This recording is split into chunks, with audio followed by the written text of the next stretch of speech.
আসলে ব্রাজিলের সাথে দুর্নীতি হচ্ছে, আর এবার সেটা স্বীকার করেছে সাউথ আমেরিকান ফুটবল ফেডারেশনগুলোর অভিভাবক কনমেবল।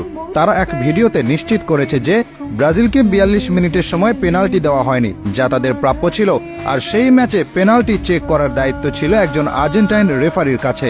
মনে হতে পারে কথাগুলো বানোয়াট, কোনো সোর্স নেই, কিন্তু সত্য হলো কথাগুলো মোটেও বানোয়াট নয়, বরং বিখ্যাত সংবাদ মাধ্যম ও গ্লোবো জানিয়েছে এই খবর। ঘটনা ঘটেছিল কলম্বিয়া ব্রাজিল ম্যাচের দিন। ব্রাজিল তখন আরো এগিয়ে যাবার সুযোগ এলো।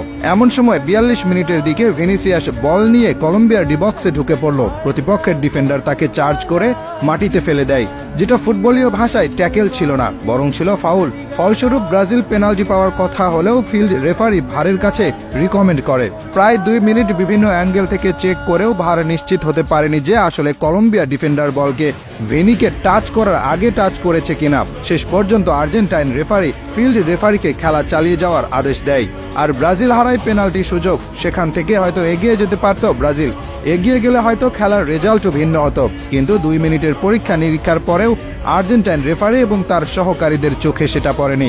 তবে কনমেবল নিশ্চিত করেছে যে কলম্বিয়া ডিফেন্ডার বলকে টাচ করেনি, সরাসরি ভেনিকে টাচ করার কারণে সেটা পেনাল্টি ছিল। কিন্তু এখন এসব বলে লাভ কি? ক্ষতি যা হবার তা তো হয়েই গেছে। ভিডিও রেফারির কাজ কি আসলে, সেটাই এখন প্রশ্ন উঠেছে।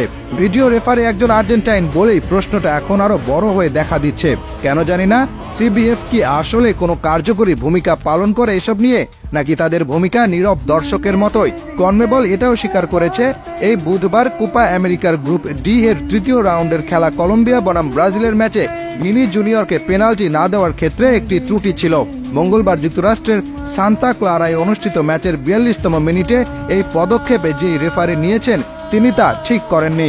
এসব ভুলের জন্য দিন দিন কোপা আমেরিকা নিজের মান হারাচ্ছে। এখন ঠিকমতো ব্রডকাস্টিং স্পন্সর পেতেও কষ্ট হচ্ছে। ম্যাচের পর এসব স্বীকার করে কারো কোনো লাভ হচ্ছে না। রেফারিদের নমনীয়তার কারণে কোপা আমেরিকাতে রীতিমতো কাবাডি খেলা হচ্ছে। ইউরোর ছোট দলগুলোর খেলাতেও এর চেয়ে ভালো সিস্টেমেটিক খেলা দেখা যায়।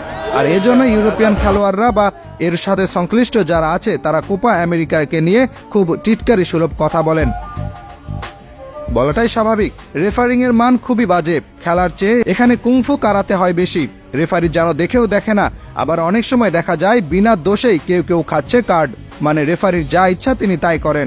আর এসব কারণেই কোপা আমেরিকা দিনে দিনে প্রশ্নবিদ্ধ হয়ে যাচ্ছে। কোপা আমেরিকার মান আজকে থেকে খারাপ নয় আসলে।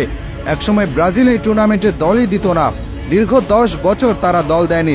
এরপর যখন দিল তখনও পাঠালো সেকেন্ড টিম, মানে কোপাকে খুব একটা গুরুত্ব দেয়নি ব্রাজিল কোনো সময়েই।